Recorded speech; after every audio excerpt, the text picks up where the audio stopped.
kodwa phela isigebengu sala eSouth Africa isala eSouth Africa ngesithatha impahla zazo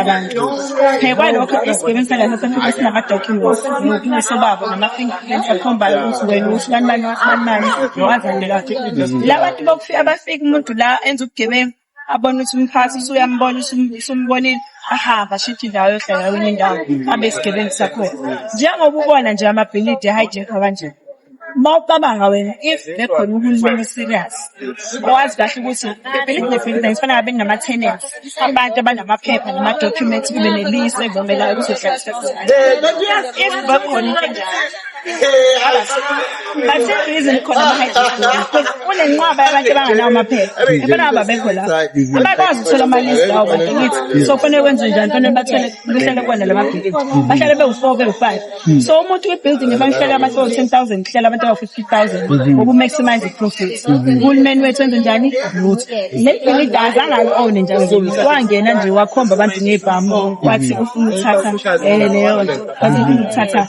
ibhilidi so sisenkingeni enkulu as a country and we need to sort it out and ngiyabona ukuthi uhulumeni wethu hayi angeke uzusithathe serious ngoba nathi ubiza abantu base-South Africa usabeza ukuzomasha wabona yazi usinje uyahlanyela wena lapho yabo noma bathi hayi siyasaba uze njalo ngikubuza ukuthi njengoba manje nje ayithi wena njengoba manje ngophume ne-equipment yakho kanje uyiwokhele nje la ngithi uyasaba ngithi usiza ngani ngoba vele siphila impilo yokusaba uhlele endlini uyasaba uphandle uyasaba umashe uyasaba hlezi akuyona impilo kodwa bevuma la khona ukusaba impilo yokusaba nje kodwa kungcono ukusaba thina ngoba if usaba ingane zakho zizoba njani ngoba saziba wes no it's going to get worse so it's up to you guys to decide are you standing up and fighting or not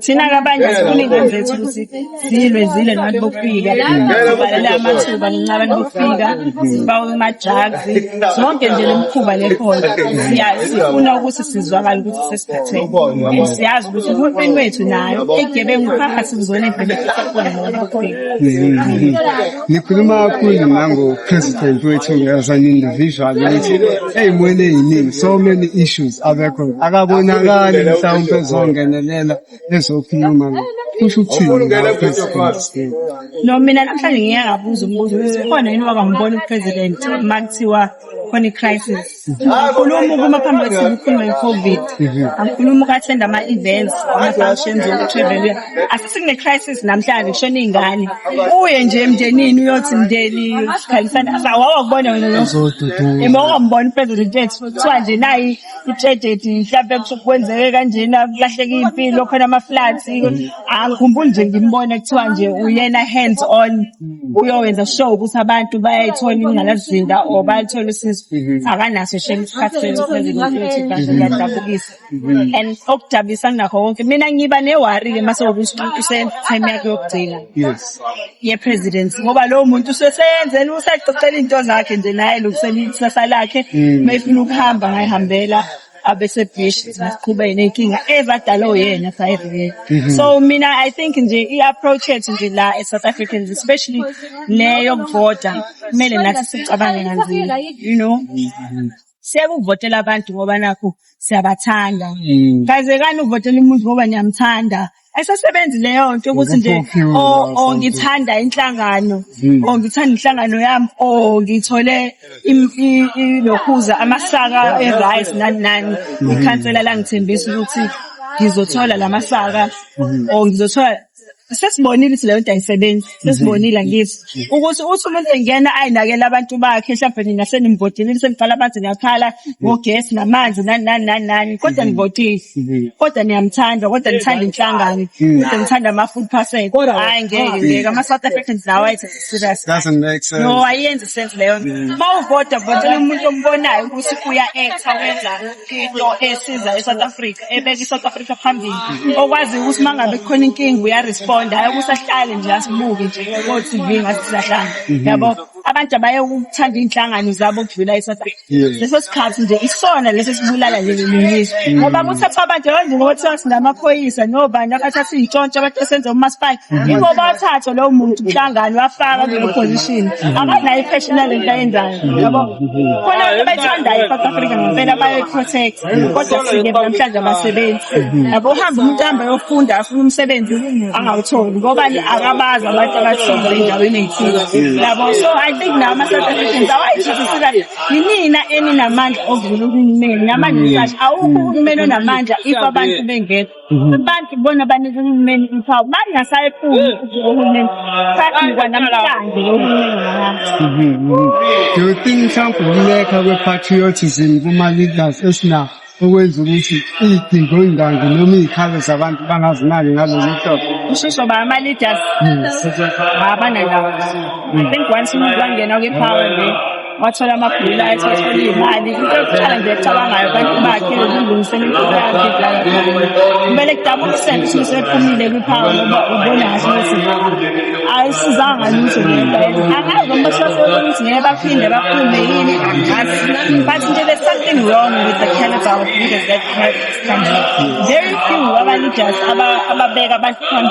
Umuntu owazi ukuthi ngize la ngizosebenzela abantu and ngizolungisa lokho kufanele kulungiswe. I-most yabo isuke nje isibili ukuthi hawu ngangena nje hawu nami ngiyakhanya ibheka kodwa nani-ke ngiyakutshela Masibuka prior to ukuzala kududuleyo DJ Wallace, for which it would be one thing which was supposed to instigate ama-South Africans bathinte ngaphakathi kuma-community. Let us go there in numbers. But bancane abantu abaphithile. Can you say they are not angry enough?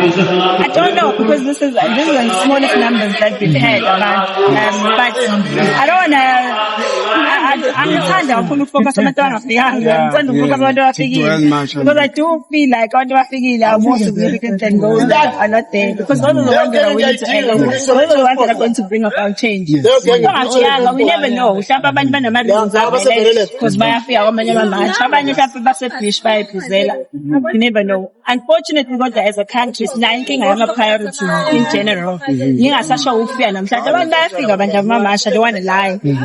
Kodwa khona nje ababona kahle ukuthi bona bahlangene nalutho, whether siyangena siyaphuma si-up or down nje, they are not bothered. So that's it. We'll continue the fight because at the end of the day nabo ngiyazi esengibonile i-most yabo bajoyina umuntu eseqoshi azi nginenqaba-ke abantu ukuthi bengayiboni ukubaleka lento enzani ngize ngixoshiswe umuntu waseMalawi ezivaba emsebenzini athi omunye angitholi ilokhuza isikole sengane sengiyakubona ukuba abantu base-South Africa kanjalo bafuna into izi-affecte bona qala directly before umuntu azabona isidingo sokusa act. Lapho-ke funny enough, I think I'm one of the least affected people ama-illegal immigrants. Angithengi kubona, angibaqashi, angihambi iy'ndawo lezo angihlangene.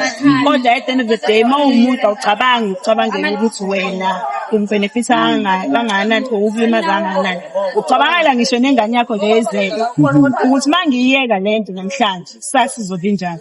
Ma ngiyiyeka namhlanje mhlampe ngigcina one day mhlampe sengikudinga ukuthi ngiyothenga esitolo. Ngingasitholi isitolo khona sekhona isitolo zabantu bokufika phela ngizowenza njani? What if one day ngiyadinga nami ukuthi ngiyongena kuleso sibhedlela esi-public noma ngine-medical aid ngizowenza njani uma ngifica kugcwele? Because sina sekucabanga i-future. Abantu South Africa bacabanga ukuthi mhla 25 fanele ngiye-Bush, mhla 31 fanele ngiye-New Year. Asicabangi nje ngaphezulu kwalokho. Shame indlela esenziwe ngayo nathi kwathiwa nje nanini kwama-soapini kwama-reality show nihambe noyidansela niphuze utshwala uhulumeni wethu lapho usuhebe. Really appreciate your time. Thank you.